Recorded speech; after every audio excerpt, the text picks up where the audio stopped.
What is up, my doggies? We are here today on our JoJo podcast, the first episode. This is our first time doing a podcast, but it's gonna be fine. I promise you, it's gonna be fine. I'm here. I'm RK. That's my username. That's my name that I go by. And he's my brother. I'm pointing at him. He's Should my I younger brother. should I call myself by my username or should I just use my What actual name? whatever you want to do, dude. I'll just be Josh for this then. He's just Josh for this then. That's fine. So we've watched the first 4 episodes of JoJo Part 4. I've already seen all of Part 4. Josh hasn't. He has seen. Why don't you tell them? I've seen Part 1 and 2 and bits and pieces of Part 3. I really enjoyed Part 1 and 2. I just couldn't get into Part 3.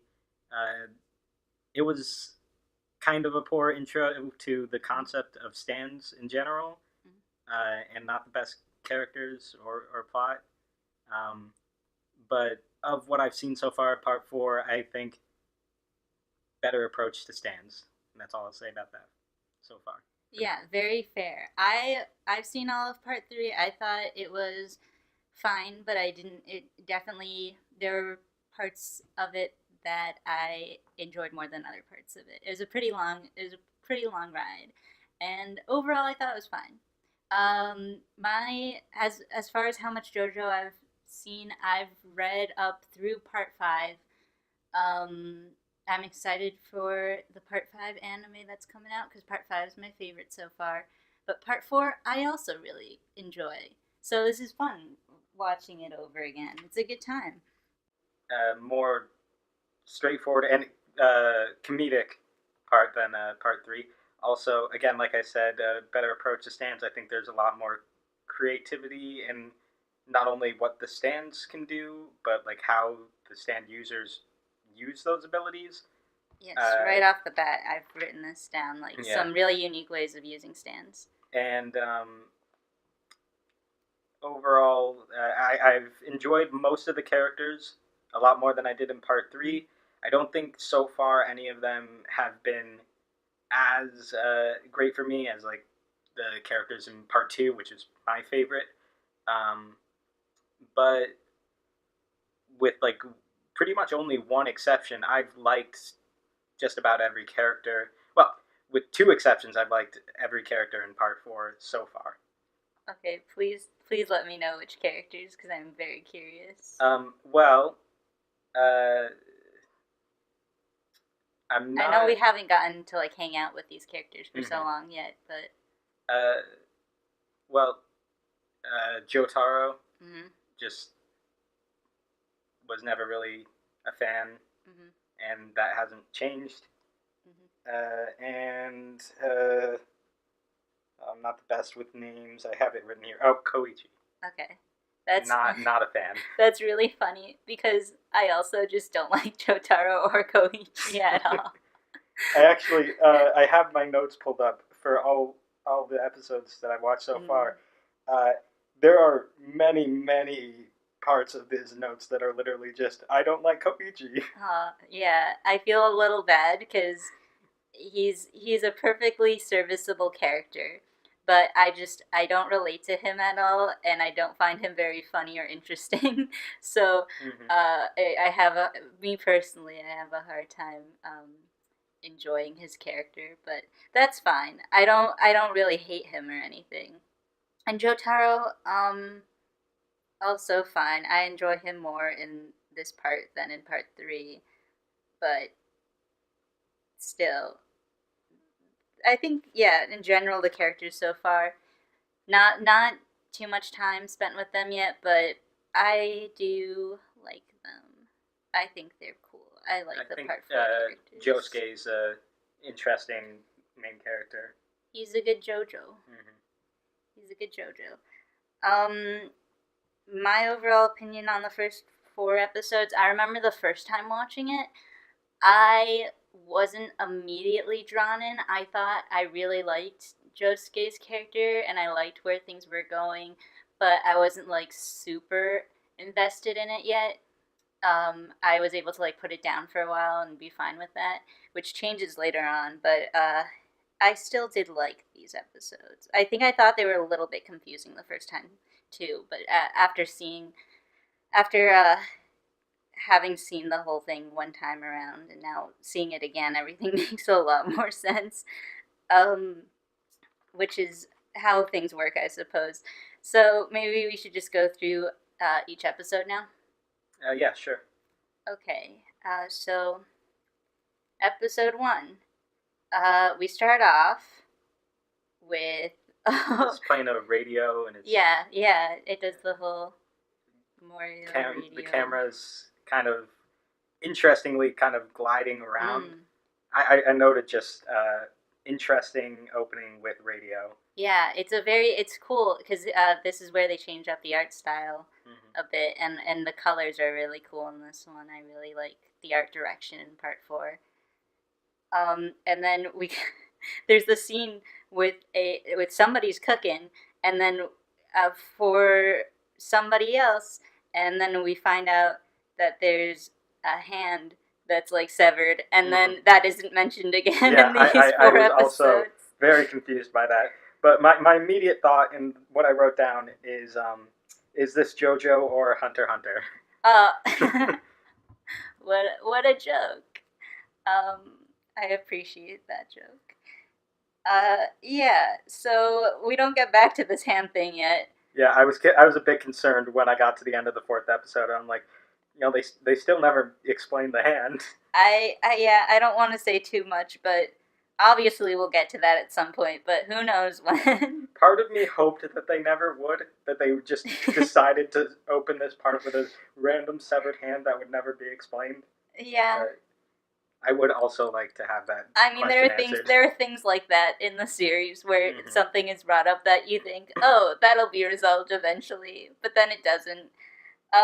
That's fine. No, the hand's not one of those. Next we have, Jotaro has arrived, and that's pretty interesting. He's still here. I wrote this guy again. Yeah, this guy again. A little bit older. Mildly different so far. You can't really tell that much, but still the weird hat that kind of blends into hair in the back. And it doesn't quite work as well because he's got a white hat this round. But what did you think of his design for this?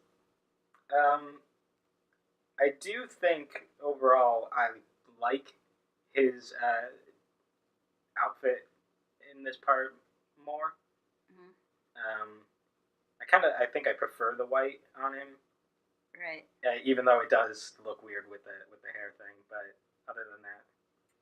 Yes, I think I liked a lot of the costume design. Like, I like how a lot of them have uniforms and they all look mostly the same, but there's a bit of difference there to make them show parts of their personality. I think it's fun. It's fun and it's 90s, dude. Oh yeah, that was something. I obviously I wasn't entirely certain what time period it was taking place in until I forget when they first mentioned what year it was, but it was partway through, and I was like, oh, okay. Also, did you watch the intro and the outro? Yes, I did. My memory of the intro is a bit weak, but I think I remember the outro a bit better. Yes, because things do mildly change in those as the episodes go on, which is fun and cool. There's something I noticed in the intro in one of the later episodes that I think we should get to when we get there. But okay, and then we are introduced to Koichi, who is just like a normal kid, I guess. I can't decide if he's just short or if it's just unfair to compare him to JoJo's. Yeah. It's really hard to tell sometimes. There are characters that are like super tiny compared to other characters. There's really no standard for height. But he's there and he just shows up. I don't remember if he had any other reason of just showing up. Like, he really does just kind of, hey guys, what's up? I'm part of this crew now. Yeah, I mean, the only real connection I guess he has is going to the same school as Josuke, and just happened to have run into him and Jotaro when they first met. Yep. He's just there. Yeah. But he ends up getting really involved in things. And he's there to kind of narrate. I forgot that he had a lot of, like, his perspective and narration in the first parts of the series. Which is, I did forget, and so now it's weird. And then we get introduced to Josuke. And there's a turtle. Yes. I did. I put down after what happens to the turtle. I just wrote in all caps and exclamation points. Not the turtle. Yeah. Because the bullies they hurt the turtle. Yeah, I was really bummed out about the turtle too the first time I saw it. But then it is healed. Yeah, thank goodness. And they really went to town with this gimmick of, like, Josuke's, like, Josuke being a perfectly calm and, what's the word? He just wants to stay out of trouble until somebody says anything about his hair, and then they're dead. They really emphasize this gimmick in these first couple episodes. And I remember for the first time seeing it, thinking that's a goofy gimmick, but I love it. I'm sorry to cut in, but do you see what Flicker is doing to my hand right now? Oh my goodness! She isn't digging in her claws very much. It's just barely, like, stabbing my hand. Flicker, that is not what a high five is. She's just got her paw on my hand with her claws slightly out. She wants you to stop the podcast. She wants us to finish. She wants to talk. Flicker, what did you think about the first episodes of Part 4? She looks very upset. Is this comfortable for you, Kat, to be reaching past the table to stab my hand? I think this was her intent. I don't think she's letting go. I'm just gonna move my hand. Okay. Okay. Thank you, Flicker, for your collaboration. So yeah, what do you think about his hair gimmick? I was aware of it before going into this from the one or two clips I had seen online. Right. And I thought it was funny then, and I still think it's funny. And it does, I think, add a necessary contrast to his more calm and generally pacifistic nature, which I enjoy that he has that, because that seems pretty rare for a JoJo. But I do think it could probably get a bit old if he didn't have that one trigger. Yeah. So he's a really fun JoJo to watch, because he could really turn if he needs to. Oh gosh, yeah. So they do the gimmick again, like, immediately afterwards with Jotaro, because Jotaro is kind of seeing. And he didn't actually diss the hair; he just sort of mentioned it. He just mentions it. We get to see Star Platinum again, which is pretty cool to me. I like Star Platinum a lot. Yeah, I'd like to see Star Platinum more. I think that's a cool stand. And then we also see Crazy Diamond, though. I have a question. I'm aware that he got the world. Right. And that was originally with Dio. I don't know the story on how he got it. Like, yes. Why he got that ability. So, I guess I might as well explain that quickly.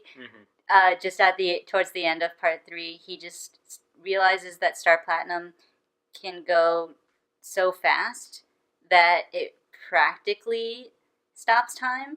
And so he just starts training, going faster and faster, and, like, getting further and further into stopping time. And I guess he's just that, like, skilled and that cool of a guy that, like, it eventually became that he could, like, actually stop time for a little while, for a couple seconds. But I think it's just that Star Platinum's going really fast. So I would assume that it's entirely unnecessary for him to actually say the world as he does it. Yeah, I guess so. Which I think that improves my opinion of him. That he decided to just steal not only the ability that Dio had, but what he called it, and the fact that he says it every time, even when it's not necessary. I think he's a pretty funny character when he's like not the main focus. Mm-hmm. If you just check in on him every now and then and he does something like just kind of weird or maybe a little bit mean spirited, then that can get kind of funny. But he's pretty cool in this part, just being more of a mentor dude or someone who knows what's going on, rather, at least. And going back to the meeting of Josuke and Jotaro, I was surprised, certainly, to find out Josuke's connection to the JoJo family. Yes. that was a shock reveal. Yeah. I love Joseph, but he's not necessarily the greatest role model. Yeah. Um. Also surprising because I distinctly recall him absolutely hating the Japanese. Yes. I don't remember exactly how this happened, but that's JoJo for you, I suppose. Yeah. Also, Joseph's character is a little he's a fun character. I like old Joseph. I think that's funny. I'm glad that he's just like alive for like way too long. Anyway, next we had they show the photos and it's a little bit confusing what that's about yet. So I mean we get more into that later on, but more or less they're like we've got problems. We got to fix them. So that was related to Joseph's stand, right? He can do something with pictures. I forget exactly what it was, but yeah, he's got taking pictures powers. And then we see we're introduced to Josuke's mom, so a lot of characters in this first episode, and she's just kind of there. I don't know. Smashes a guy's face into his car. Yeah. Car door. And there happens to be a police officer right behind her, and it just happens to be her dad. Yeah. So that's JoJo once again.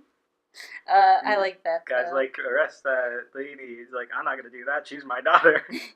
Yeah. So very, very like strong introductions with all these characters.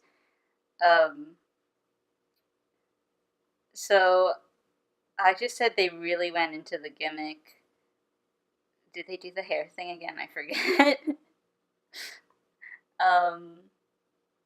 But anyway, there was okay, and then it ends with talking about. Oh wait! Before you move on, I remember I wrote down the guy Josuke's mom ruined the face of.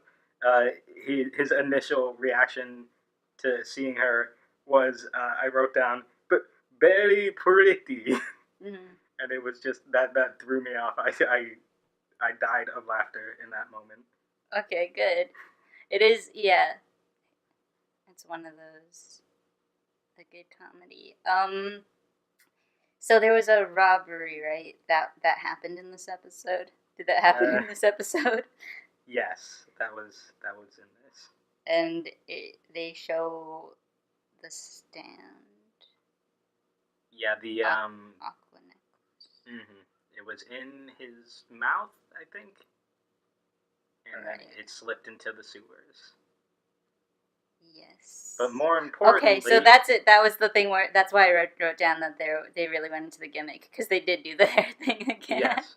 But more importantly, yeah. When they did the hair thing, yes, Jose went over, punched a hole through the hostage and the criminal, and grabbed the knife, and then pulled his hand back and healed the hole, but left the knife inside the criminal's chest, which is just I immediately was like absolutely into this. Like, yes, this is what stands are for. Thing ever. This is what stands. This is what stands were made for.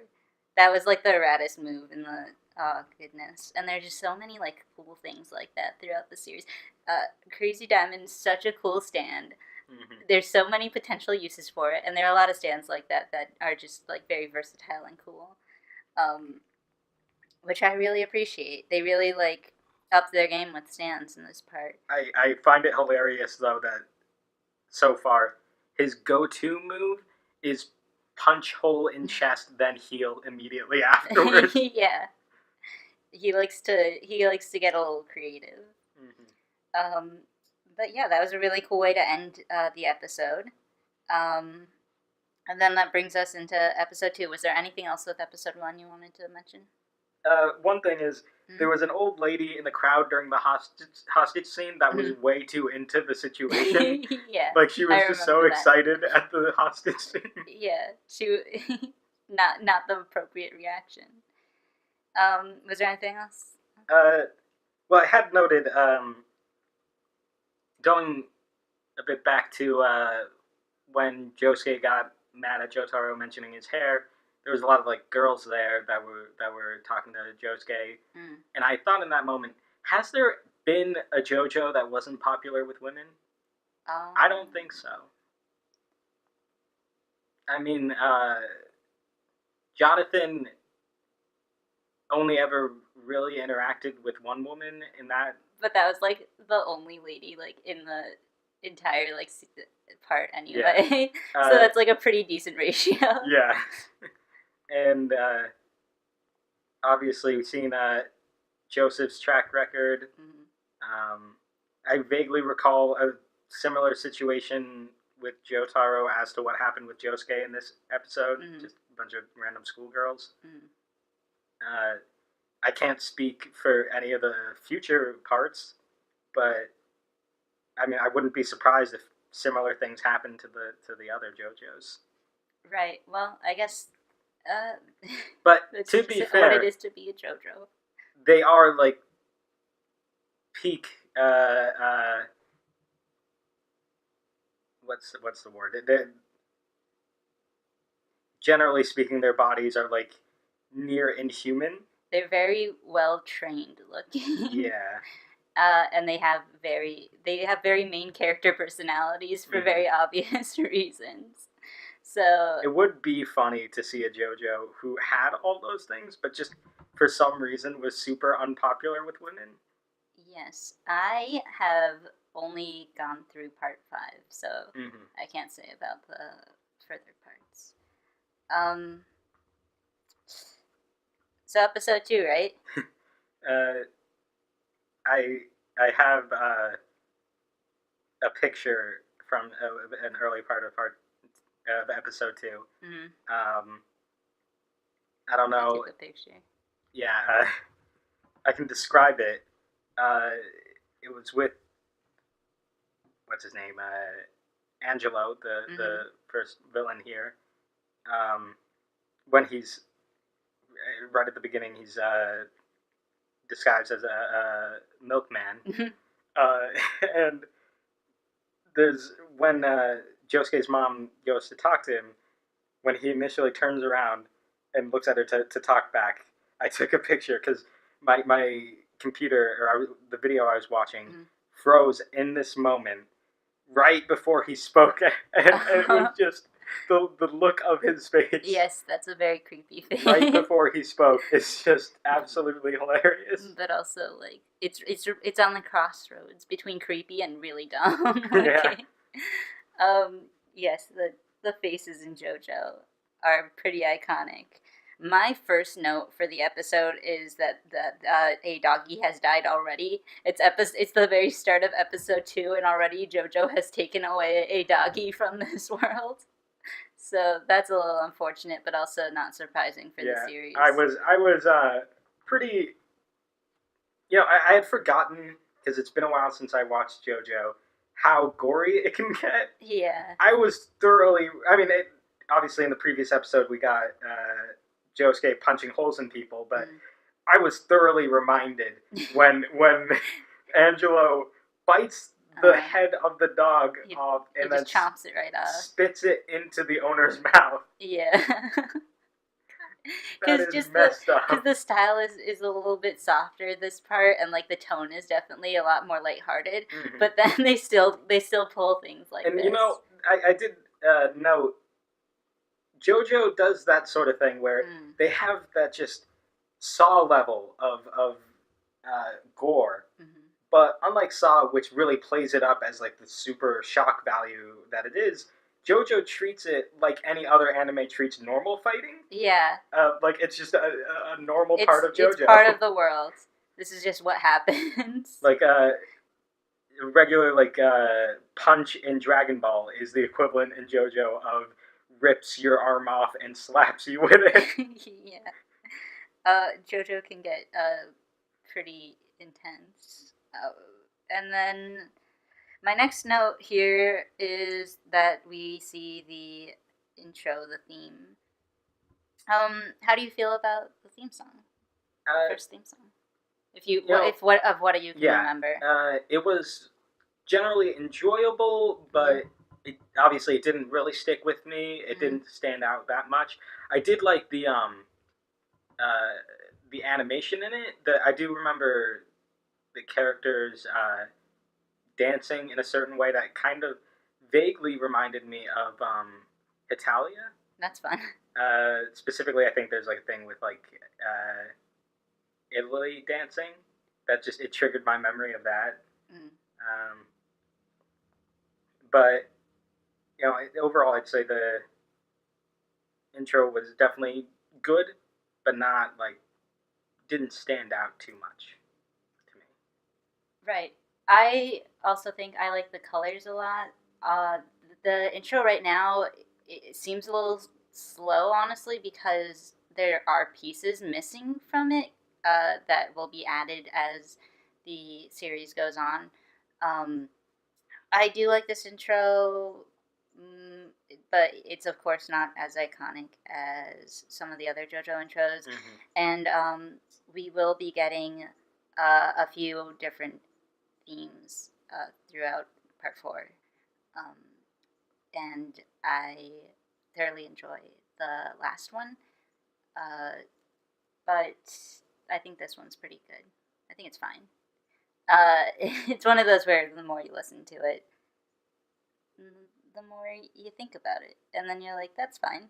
It's unfortunate that the first two parts set the bar with intros and outros so high. Mm-hmm. I appreciate the existence of those, but it's hard to like follow up on that with what is certainly quality intros and outros, but just not that level of I will say the intro to Part 2 is probably my favorite overall. Mm-hmm. However, the last intro in Part 4 is very close to that. So I'm excited to get there eventually. That does sound promising. Yeah, I like it. It's cool. There's a lot of cool imagery and there's a lot into it. The outros, I don't care how good they get. It will never top Roundabout for me. That's fair.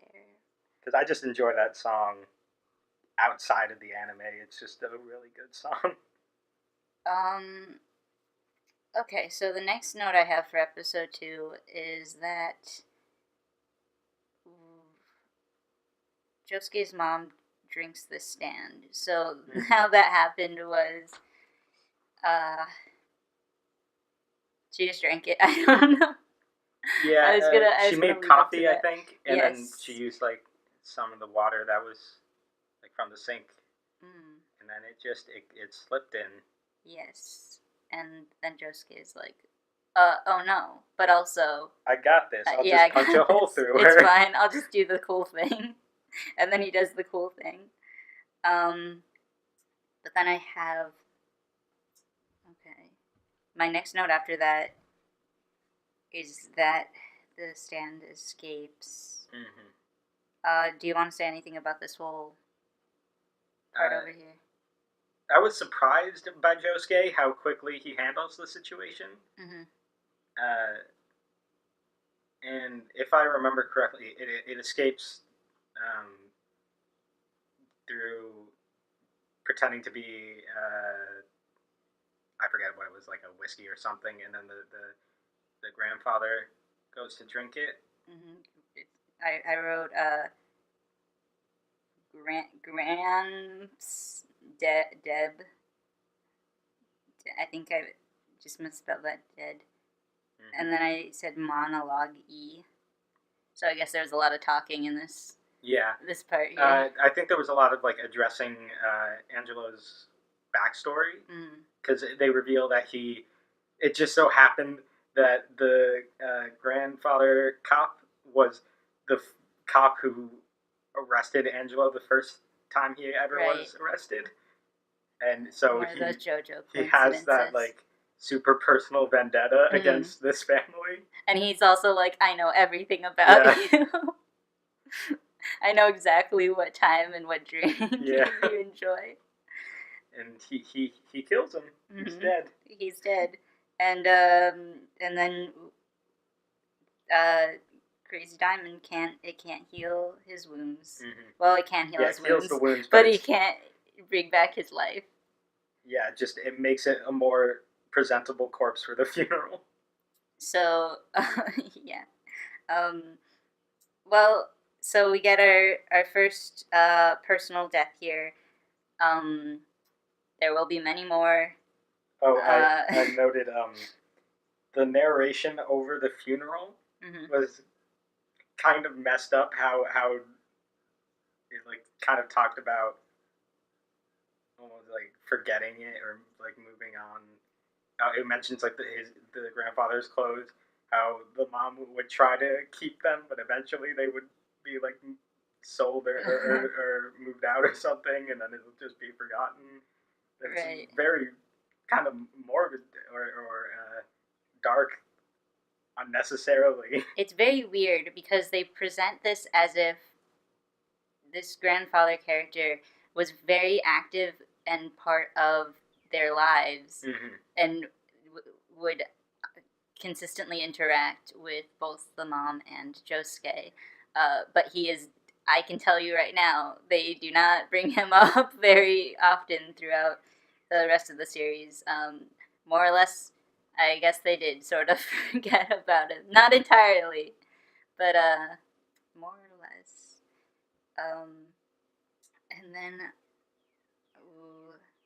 And then we have this whole section where the showdown between Josuke, Jotaro, and Angelo.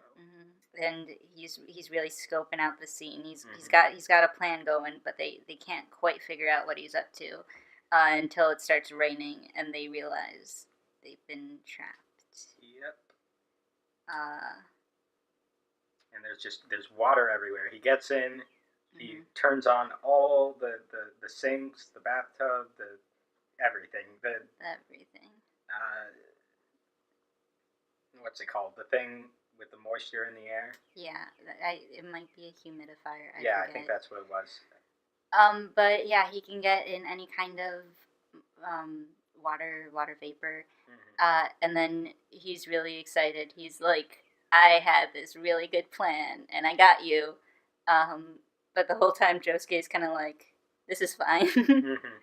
Because it turns out he had a plan too. And it's really cool seeing that in JoJo. In JoJo, they really like plan ahead these whole like they don't just have characters like fight each other straight up. They have like these really like strange like plans that like everybody had thought like several steps ahead ever since that was really Joseph's thing. Yeah, that was Joseph's gimmick.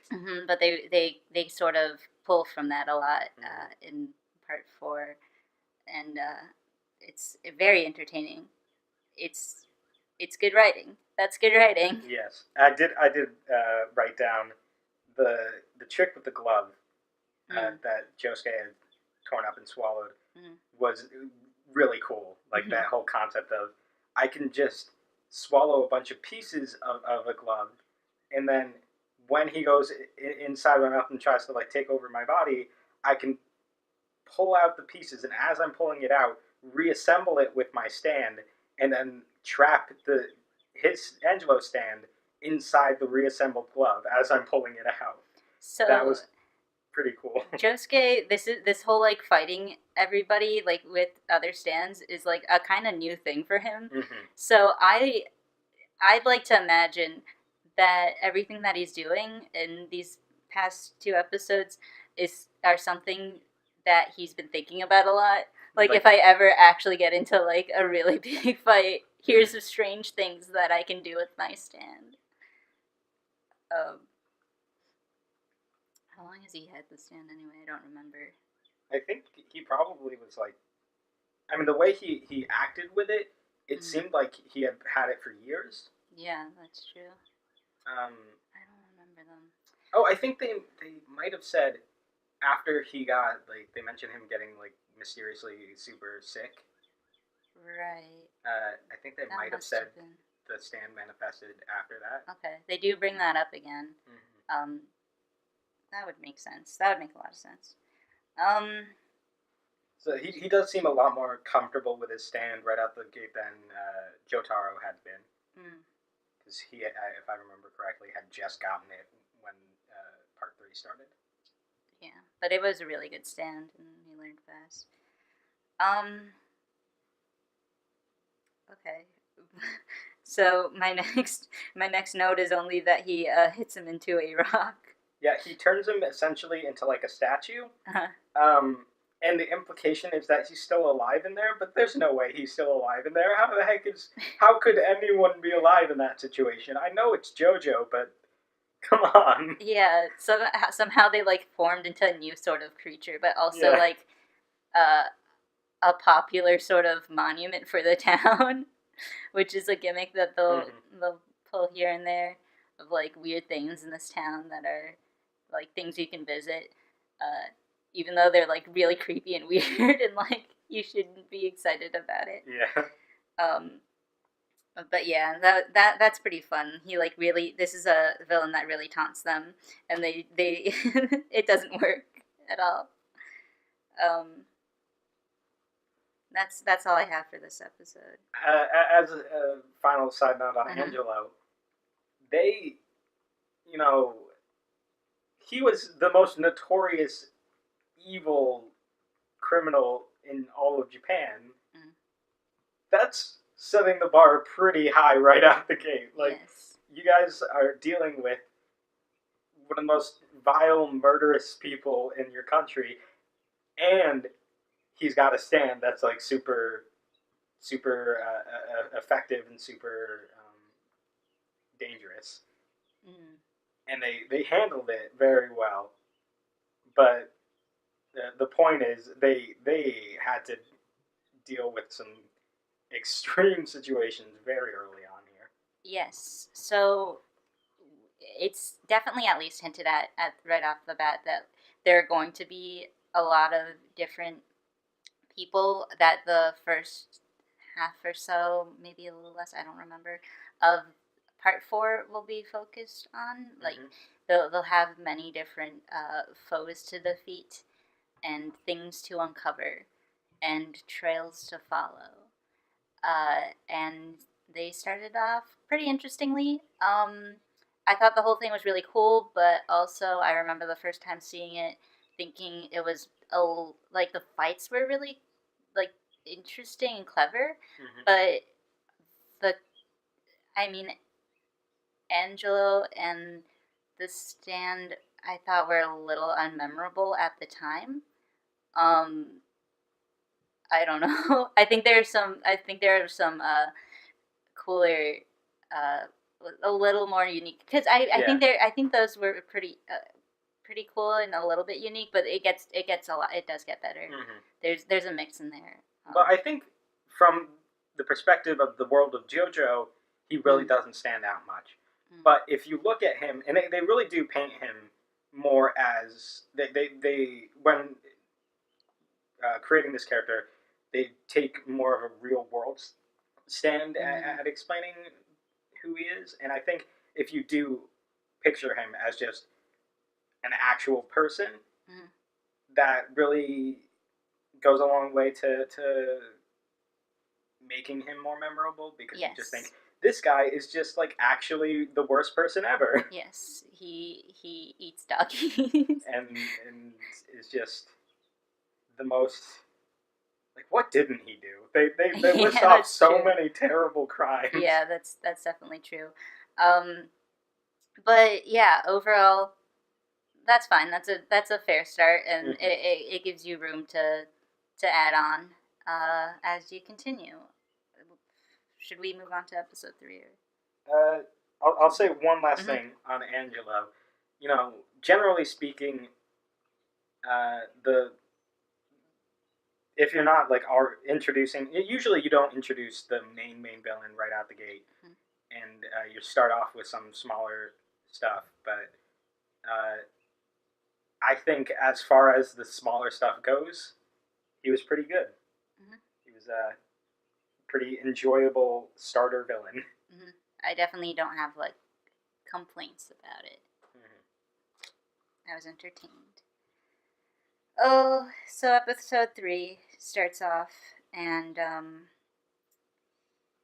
there's something about Angelo, I guess. Yeah, they continue the scene of making him a statue where he triggers Josuke, and he makes it into a more like actual like statue instead of just a big rock. Yeah. But he also mentions how he got his stand. There's a story about the arrows, and then these arrows play a really big role in JoJo after that. Oh. So this is a very important thing, which seems, I don't know. Well, they say that's how Dio got his stand, which obviously that's significant. So if this is something that can create that grand of a threat, that's certainly. These are very important arrows. And then, although it's not like Dio wasn't already a formidable foe before he had like 7 things going on, and then he like also got a stand, and now he's just out and around, and he's Dio.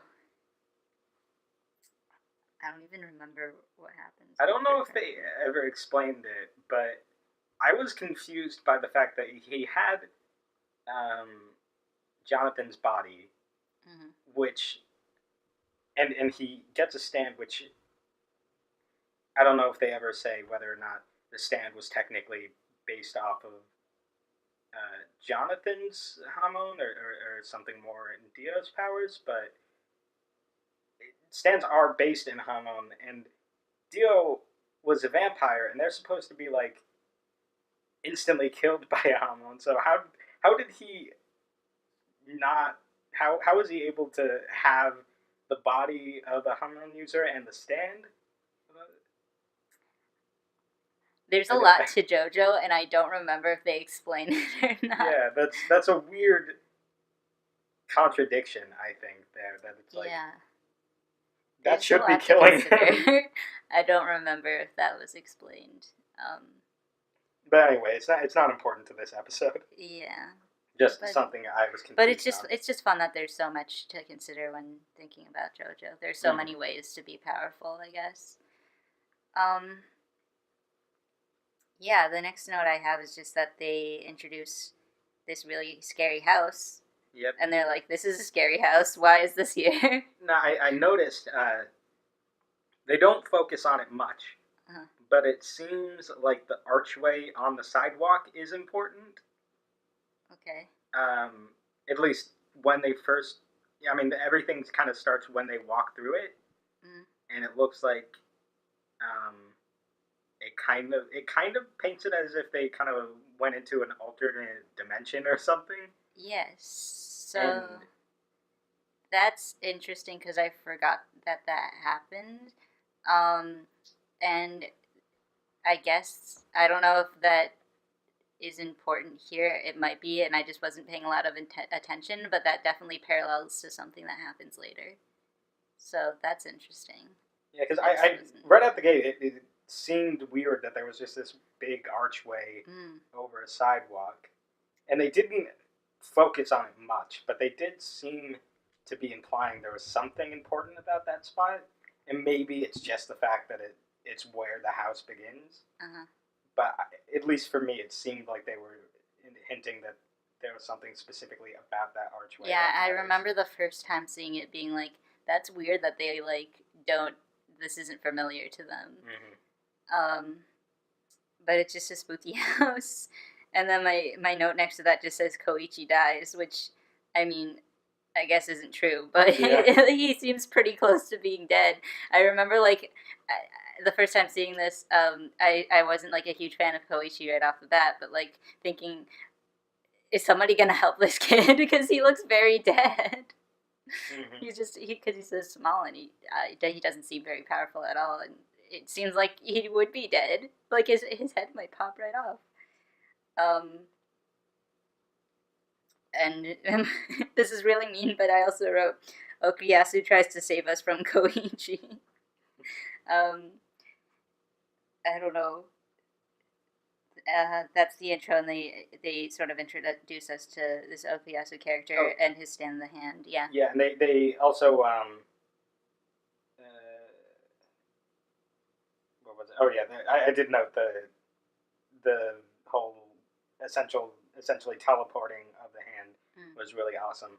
But they also mentioned the fact that there's only one arrow, or at least he only has one arrow with the bow, which definitely seemed important. Like, if he ever loses that, it kind of makes the whole thing useless.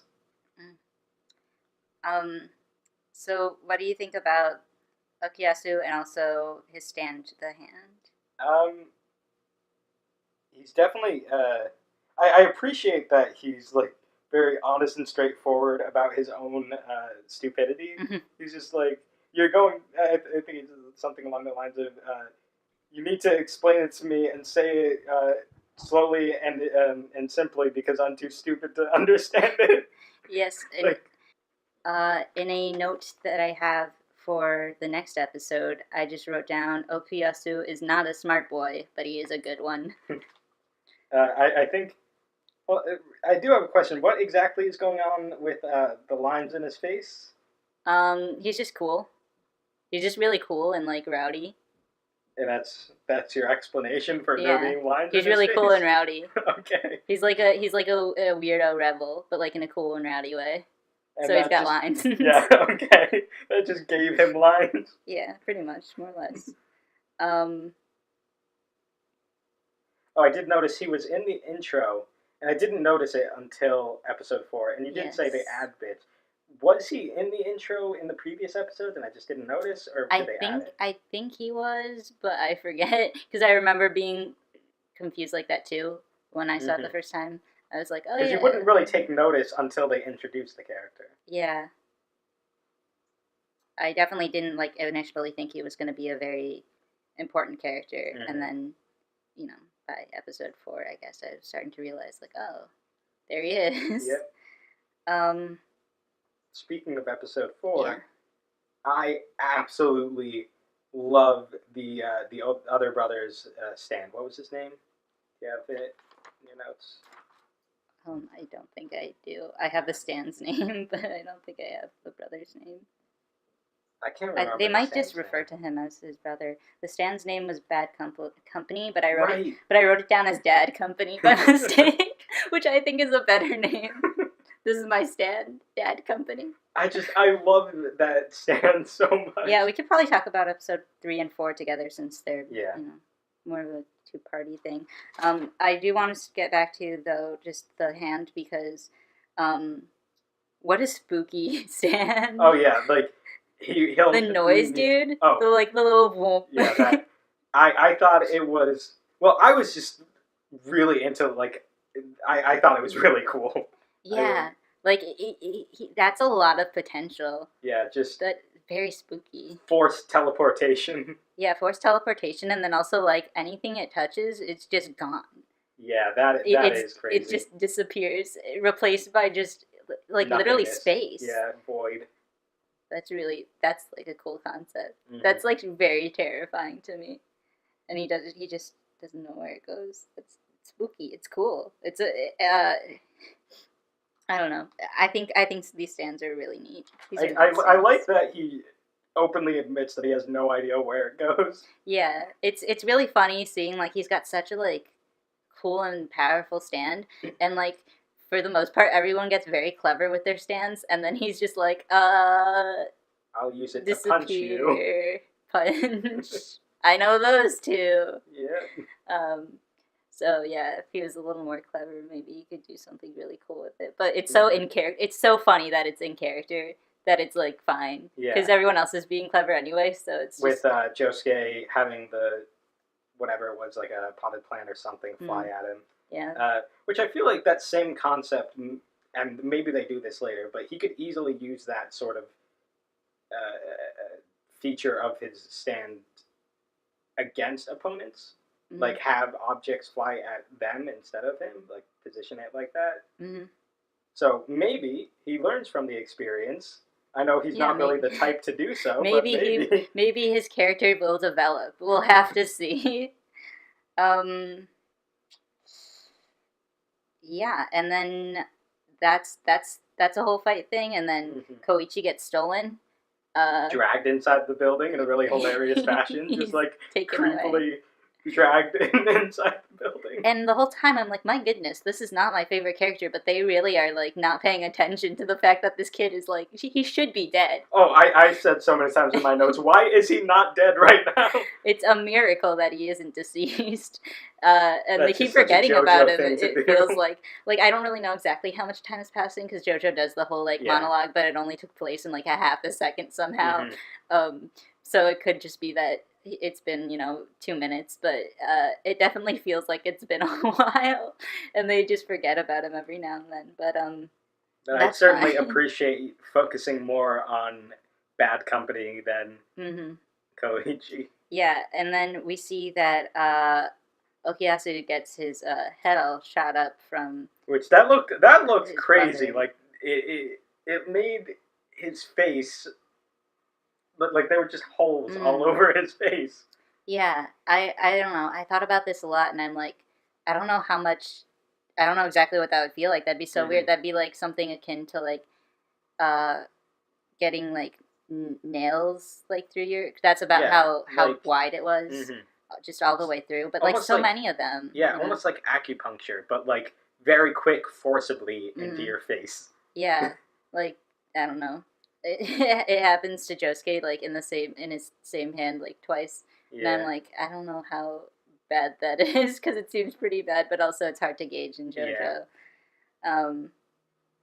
But Okuyasu gets hurt, and then Josuke saves him, and it shows a big part of Josuke's character, for sure. Like, he really doesn't have, like, ill will towards most people unless they... Because he understands, he seems to, like, get what's happening with Okuyasu. Yeah. Where he's, like, he's just very misled.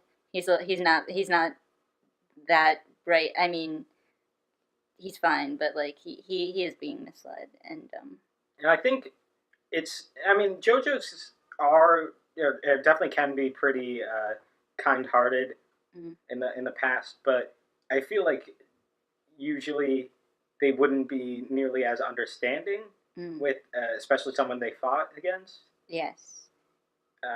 Josuke is very sympathetic dude. He gets it. He knows. Yeah, he knows what's going on. But then Okuyasu tries to help out in return, even though he's got, like, sort of a complicated thing with his brother, where his brother is really, like... I mean, we'll get into this later with the future episodes, but there's a whole dynamic there where he's really looking up to him, but that's... not good. Yeah, but,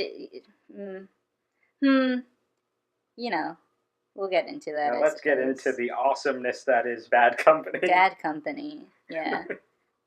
That's a pretty interesting, different stand. What do you think about that? It is absolutely my favorite thus far in the series. It's very your aesthetic.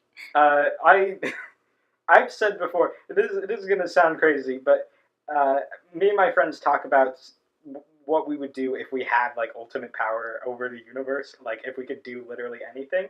And one of the things that me and my friend AJ say is that we would absolutely just make like strategy games in real life with like uh, actual like moving pieces and stuff.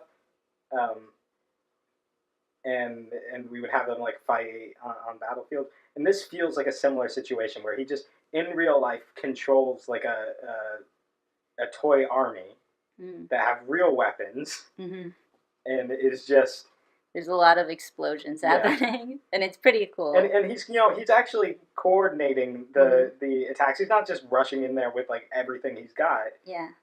I mean, at one point he does do that, but he does it in a tactical sort of way. And he's actually like making things orderly and bringing out different aspects of his army. And I love the fact that when they first show it, you just see like one tiny soldier and then a ton of tiny soldiers, and then for a while it's just those tiny soldiers following them, and they have to hide from the tiny soldiers shooting at them. And just when you get used to the fact that it's an army of tiny soldiers, you get introduced to the tiny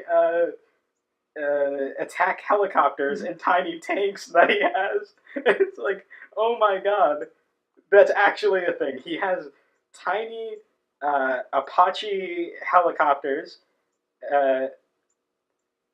with like actual tiny missiles and machine guns, and the tiny tanks that like shoot actual explosive rounds. Yeah. So what a stand is like there's a lot of room there for what it could be. There's a lot of different ways that a stand could exist, and this is a pretty cool different one because there's a lot that are like Star Platinum or Crazy Diamond or The Hand, where it's very human-like, but like with very muscly and with strange abilities. But I do like there's the ones that are just too. Something very specific, gimmicky, but like nothing like anything else. Yeah, we'll see a good variety in this part. And speaking of different stands, we find out that Koichi gets a stand. Kind of. Yeah, it's an egg. It's an egg. He's got an egg. Now I have seen what it turns out to be because it's a pretty big meme. The things that his stand says. Yeah, that's true. But I do find it interesting that they're playing it up, or like building up to the reveal of his stand. Like this isn't an immediate, oh, I have a stand now, guys. It's like there's something going on here. It's not really how it usually is. Yeah, and then Koichi would be like a pretty interesting stand-in if you're like, you know, some middle school kid that's into JoJo, but you're a little bit like afraid that it wouldn't be a good situation for you to get into. Then you could definitely like get into a bit more of a self-insertion character. Yeah, because he definitely like has good intentions and wants to help out, but he's also like very terrified because why wouldn't he be? Yeah, I mean he's being he's been shot in the throat by an arrow and abducted and hunted down by a tiny army of death. Yeah, so. He's like 15 and like people are threatening to kill him and they very easily could. Suddenly, very suddenly. But he's got an egg stand, which I don't even know if I should bring this up, but I might as well. Are you familiar with the popular I guess it's a doujinshi about about what's his I don't even remember his name now. Kakyoin from Part 3. And he has an egg. I'm not familiar with this. he births an egg or something like that. It's like a huge egg, and this is a really popular doujinshi in it was written by like this group of artists in Japan that like are popular for doing their own actual like these are like popular creators that have their own like content that everybody loves, but then they also did this really weird doujinshi with Kakyu and just having an egg. And anyway, so then like when I see Koichi's little like egg stand, that's what it always reminds me of. It's really goofy. It's weird. Also, Thanks, JoJo. in this whole section, in this whole fight scene, Josuke keeps saying "great," and I don't know if that's going to be his catchphrase or not, but he says "great" a lot. He does say "great" a lot. I also appreciate that when Koichi tries to get involved, he tries to make a difference, and he immediately gets shot down. He's like, he gets up just like a little bit of courage, and he's like, I'm gonna help. And then like he just gets looked at, and he like dies. He's like, never mind, that was the worst idea, and he immediately gets hurt. Oh, I totally forgot about this. I just saw it in my notes, the next thing I wrote. Just lots of laughing, and then exclamation, tiny landmines. That's so amazing. Yeah. Tiny landmines. Tiny landmines. And like they're all like super powerful. Yeah. And then the last note I have here is cool ways to use his stands. That's the theme. Mm-hmm. That's the theme, really. Yes. Cool ways to use stands. When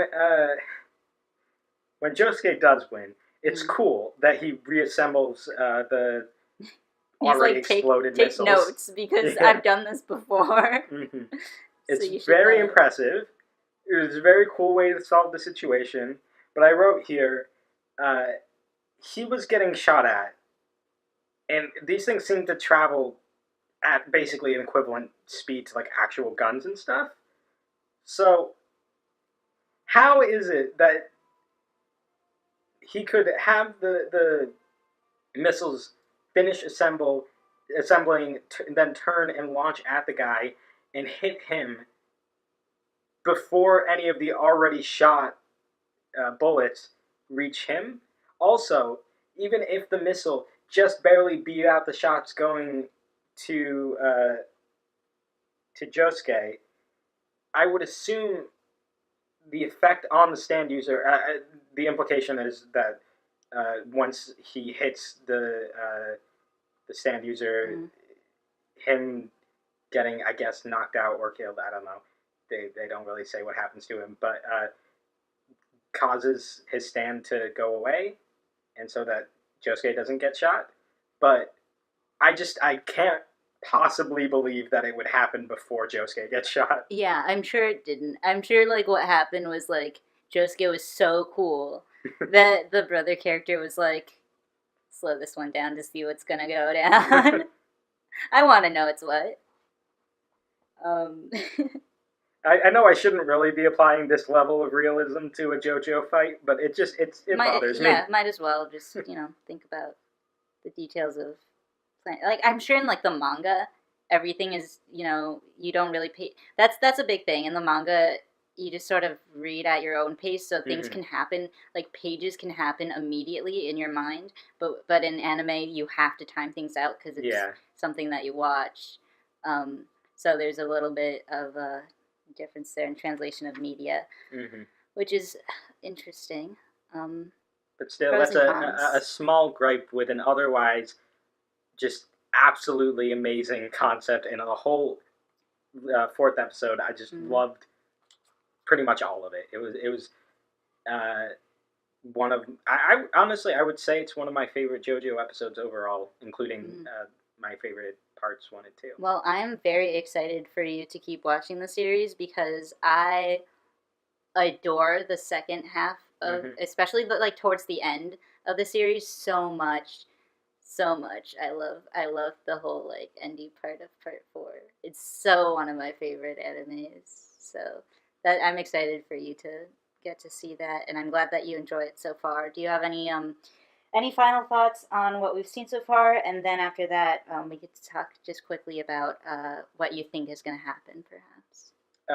Well, overall, it definitely seems like they want to focus more on just coming up with different creative situations for stands and really expand on the concept, which obviously I enjoy a lot, and I think, well, it definitely seems like these episodes so far have been a bit more kind of villain of the week esque, and it seems like that they're setting it up to be like that for a bit, which I definitely enjoy because I usually enjoy villain of the week shows,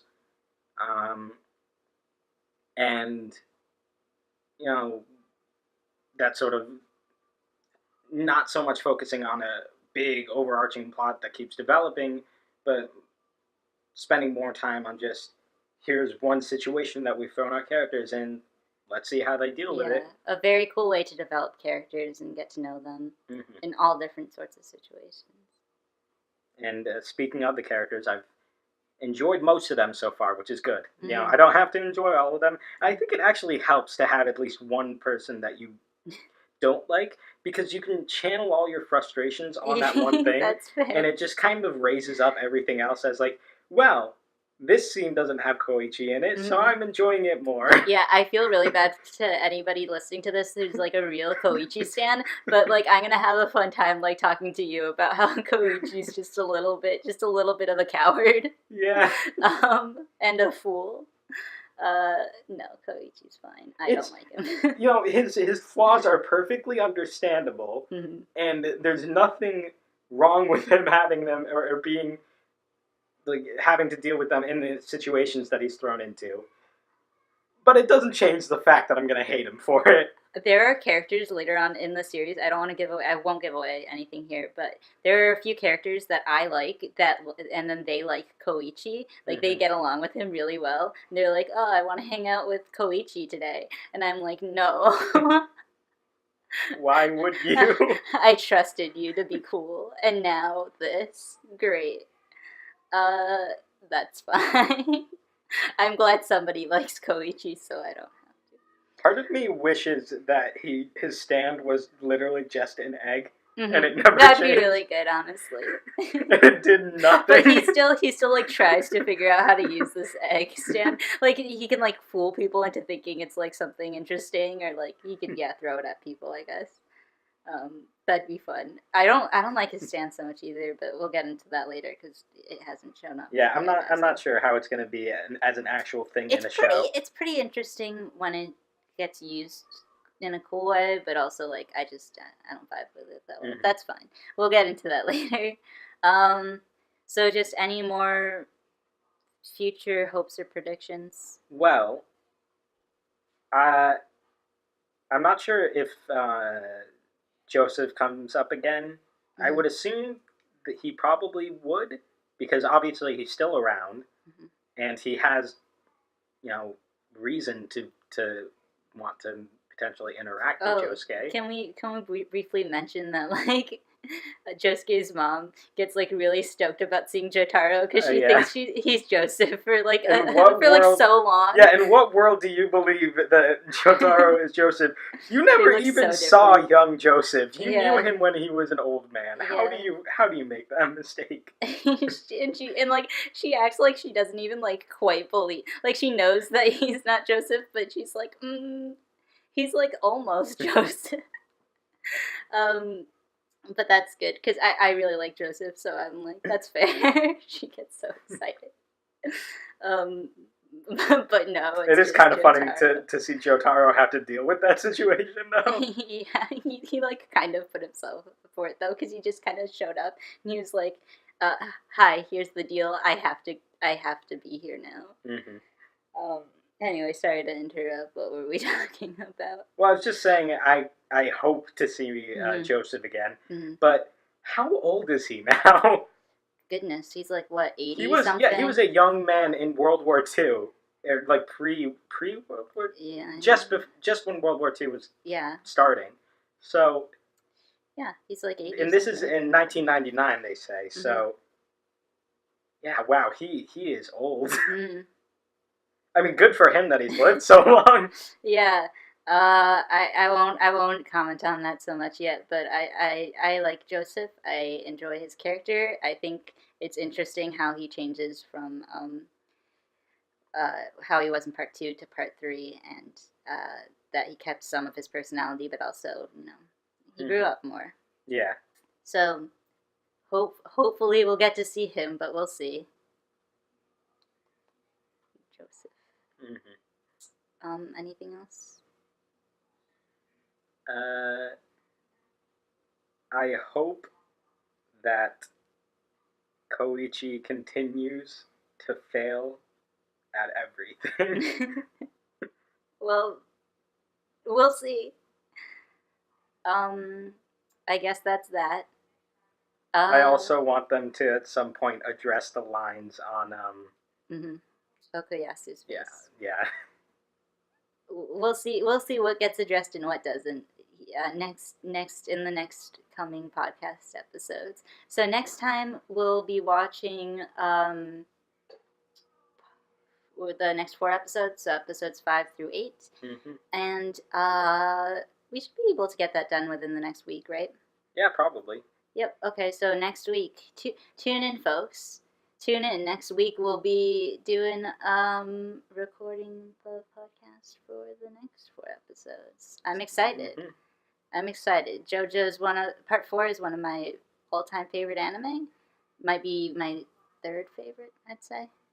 Say Ava, and then Hunter x Hunter, and then JoJo part 4. That's pretty high. So I'm excited. We're gonna keep watching this. To be continued.